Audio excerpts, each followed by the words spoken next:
In this video, I will show you how to withdraw money from stocks on Revolut. So to do this, open up Revolut and go to Invest. And here in your brokerage account, you can see the stocks and stuff like that you own. Now first, what you need to do in order to make it withdrawable is sell the stock or ETF or whatever you own so that you have a fiat currency such as the US dollar or euro. So you can see I have €1. Now after selling it, then you want to go and click on withdrawal and then select from where you want to withdraw. I'll do my brokerage account, and then where it says to main, that means that it will just withdraw to your normal balance, and at the top you can see how much you have available.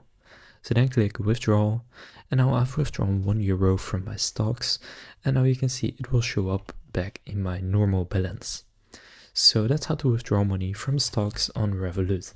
If this video was helpful, please consider leaving a like and subscribing to my channel. With that being said, I will see you in the next video.